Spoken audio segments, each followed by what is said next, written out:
ಪೂರ್ವ ಜನ್ಮದ ಫಲ ಈ ಜನ್ಮದಲ್ಲಿ ಅನುಭವಿಸಿ ತೀರ್ಲೇಬೇಕು. ಶ್ರೀಕೃಷ್ಣ ಕಂಸನನ್ನ ಕೊಂದ ನಂತರ ತನ್ನ ಮಾತಾ ಪಿತೃಗಳಾದ ವಾಸುದೇವ ಮತ್ತು ದೇವಕಿಯನ್ನ ಬಿಡುಗಡೆ ಮಾಡಲು ಅಲ್ಲಿನ ಸೆರೆಮನೆಗೆ ಹೋದ.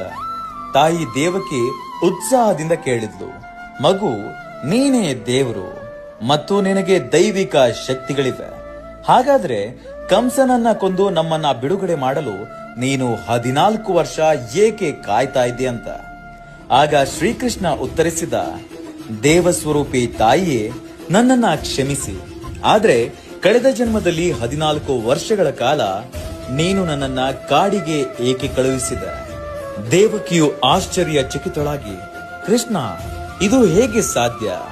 ನೀನು ಯಾಕೆ ಹೀಗೆ ಹೇಳ್ತಾ ಇದ್ದೀಯಾ ಅಂತ. ಕೃಷ್ಣನು ಉತ್ತರಿಸಿದ, ಅಮ್ಮ, ನಿಮ್ಮ ಹಿಂದಿನ ಜನ್ಮದ ಬಗ್ಗೆ ನಿಮಗೆ ಏನೂ ನೆನಪಿಲ್ಲ. ಆದ್ರೆ ನಿಮ್ಮ ಹಿಂದಿನ ಜನ್ಮದಲ್ಲಿ ನೀವು ಕೈಕೇಯಿಯಾಗಿದ್ದೀರಿ ಮತ್ತು ನಿಮ್ಮ ಪತಿ ದಶರಥನಾಗಿದ್ದ.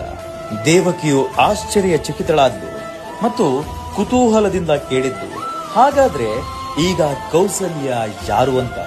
ಶ್ರೀಕೃಷ್ಣ ನಗುತ್ತಾ ಉತ್ತರಿಸಿದ, ತಾಯಿ ಯಶೋಧ. 14 ವರ್ಷಗಳ ತಾಯಿಯ ಪ್ರೀತಿಯು ಅವಳ ಹಿಂದಿನ ಜನ್ಮದಲ್ಲಿ ನಿನ್ನಿಂದಾಗಿ ವಂಚಿತವಾಯಿತು. ಅದನ್ನ ಅವಳು ಈ ಜೀವನದಲ್ಲಿ ಪಡೆದುಕೊಂಡಿದ್ದಾಳೆ. ನೆನಪಿಡಿ, ಪ್ರತಿಯೊಬ್ಬರೂ ತಮ್ಮ ಕರ್ಮದ ಫಲವನ್ನ ಅನುಭವಿಸಲೇಬೇಕು.